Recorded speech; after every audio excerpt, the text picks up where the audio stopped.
I'm Rich. And I'm Ann. And we're from the Dark InCider. And welcome to Threshold Brewing. In Portland, Oregon. Yeah. So this is one of our favorite breweries. That's why we decided that we wanted to go ahead and start with this review today. Yeah. It's close to us. The people that do the brewing actually live in our neighborhood. It's a great neighborhood hangout. Carl's actually under the table over here. They're dog friendly. They have trivia. Mm-hmm. They have pop-up food events. Friendly. They're kid friendly. Yeah, I mean it's just a great place. And they do some really fabulous beers. They do some really fabulous beers. They do beers for everybody, so, not just us beer drinkers. Right. But so as you'll find out as we continue on, I like things that light doesn't come through, and this is the one place that I can think of off the top of my head that in the summertime, and I want to drink something that like light will actually filter through. They make a corn lager that is absolutely fantastic, and they do it all. They do it all. Just to describe a little bit about what we like in our beers. Right, so I tend to be overly sweet as a person, and in what I like in beer. I like beers that are dark, thick, and lumpy, and I'm not afraid to say it. I like double digits. I like beer that light doesn't come through. But I do like things that are complex. I like to have all the coffee and toffee and caramel and molasses and all that stuff in there. But that's me. That's not for everybody. And yeah, I kind of like to be a little bit more adventuresome with my beers. I certainly, I love this, don't get me wrong. But I also really enjoy trying out other beers. I like sours. I like, I don't know, I haven't really investigated all of the beers that there are out there. I do know that I stop at IPAs. I am not an IPA drinker, and I do not like grapefruit. We are unhoppy people. Anything that tastes like grapefruit or pine needles, we're not going to do it. Let's talk real quick, just because it's one of our first episodes. Let's talk real quick about ABV and IBU. Right. Right? Can you go over ABV? So ABV is alcohol by volume. And what it is basically the amount of alcohol in a drink expressed as a percentage. So, for example, if you had a 12-ounce can of beer with a 5% ABV, 0.6 ounces of that can of beer is pure alcohol. Look at the girl with the math figures. Gotta love it. So, a 5% beer is going to have how much? In a 12-ounce can. In a 12-ounce can. In a 12-ounce can. Excuse me, 0.6% alcohol. Is actual alcohol. So we don't know what the numbers are, but this has got a lot more because it's 10%. Anyway, the other thing that people rate beer by is IBU, which is the International Bitterness Units or bittering units. And it's a range from a 0 to 120, and it can probably be a lot more than 120, but our tongues can't really measure any more bitter. I tend to like beers.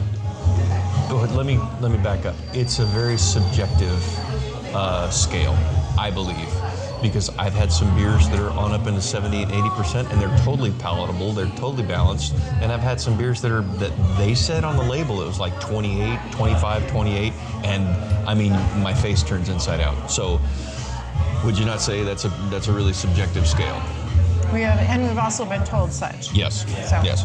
So normally, let's go through some of the scales here. A light lager would have 4 to 10 IBUs. A Pilsner would have 25 to 45. A dry stout would actually have 30 to 35. An Imperial Stout would have 50 to 80, which I don't always agree with, but bitterness doesn't always mean hops. Bitterness can mean other components of the beer that are just not as sweet. So that's one of the reasons why they add hops to beer is beer starts as wort, which is basically sugar syrup from boiling the grains, and now that we've got to bitter it down a little bit, and they add the hops. And I'm sure we'll get plenty of comments in the down in the comments that like you guys don't know what you're talking about, and we don't. This is an adventure. We're learning all the time. And please do correct us if you find that we're wrong on something. Please do. Totally open for some really correction. So what I chose to drink is actually not on the tap list. It's one of my favorite beers. It is the Dark Expanse, and it's got quite a long name, but it's a Dark Expanse salted caramel fudge swirl Imperial Pastry Stout. It's a mouthful, and I tell you, it's a mouthful. This is a 10% beer. Were you making faces, or were you? I was agreeing that it was very good. It's a very good beer. It is a very heavy, very thick beer, and it is very sweet. This would probably be on the upper levels of what I actually even really like as sweet, and light. You could put a 1,000-watt bulb behind this and it won't come through the other side of the glass. This stuff is pitch black, darker than coffee. Her Perun looks a little bit more like coffee. This is way, way thicker. And I taste kind of bready notes because it's a pastry stout. How they make that, I don't know. I want to find that out. I don't think they put actually like cinnamon rolls in the vat. I don't know. But I do get a very kind of bready mouthfeel to it. I definitely taste a mixture of like caramels, maybe not the fudge swirl, a lot of coffee. It is a fantastic beer, but on this one, you're kind of one and done unless you're Ubering home. You know what I'm saying? And even then, probably wait a little while, have some of their Polish street food before you start going home. But this would be one of my favorite beers. Again, they didn't have it on they didn't have the IBUs on here. No, neither one of the beers had the IBUs. And I would say that it's probably would be scaled pretty high up on the bitterness scale. Just because there are some bitter components, but I don't get any hop. We can see if we can look it up later and post it down in the comments. We can try to. Yeah. So what are you drinking? I'm drinking the Perun lager. Dark lager. It's been an issue. I've been saying a porter. It's not a porter. It looks like a porter. And it is really good. And when this was poured, it came up with a little bit of a head, but I'd honestly say it is not. It is very, very lightly carbonated. As a matter of fact, since we've been sitting here running through this video, the carbonation is probably pretty much all but gone. Right. But it does have a very light body, which, you know, is surprising for a beer that is fairly dark. It's not as dark as Rich's, but it's fairly dark. And it has a sweet taste to it. I kind of liken it to my version of adult root beer, but it does not taste like root beer. Right. The comparison is that it's just as easy drinking as a root beer.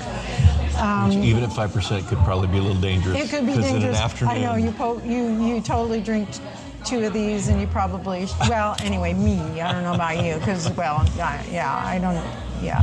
Anyway, so when we're talking about different like smells and stuff like that, I'm trying to read my notes without my glasses. Let's put those back on for a second. The smell of it is. It really doesn't have, it just has a slight sweet smell. There isn't any real overwhelmingly strong notes like in his, which are magnificent. Did you tell them what it smelled like? No, I didn't think really I went into it. Why don't you fill in? I don't get quite as much coffee as she said that she does, but there is like coffee in it, and I can't put my finger on it, but I do smell like a pastry. It's like a morning pastry, but no cinnamon. Actually, it's more like vanilla. Right. Vanilla and sweet cinnamon like bun frosting. Right, the frosting. Right, that's what I'm talking about. So if you can smell like frosting. Well, it's down there quite a ways. She's been drinking a little bit. I know. The only thing she shakes her head at me, but I get some sort of berry sweetness. There is no berries in there. This is a buckwheat beer, right? Yeah, it is. And I myself am not familiar with buckwheat. I'm sure I've had it a couple times in a pancake or something like that, but I don't know what buckwheat tastes like. But in that, I smell sweet, first off. Definitely sweet. And some kind of berry aroma, and I can't put my finger on it because it's not like blueberry, it's not like blackberry, but I get the feeling of some sort of fruit. Raisin? Could be a raisin. Maybe, but not sweet like a raisin. Well, and not like dark like a raisin. Anyway, it's a brighter. yeah, we should. Anyway, so. But this is a. Moving on. This is a great beer. Help me with the pronunciation. Perun. I think I got that right. Perun. Dark lager. It's a really light. You don't feel like you're drinking a dark beer when you drink it. True. It's not super filling like a dark Like beer. this. But you gotta chew this. Yeah, it is true.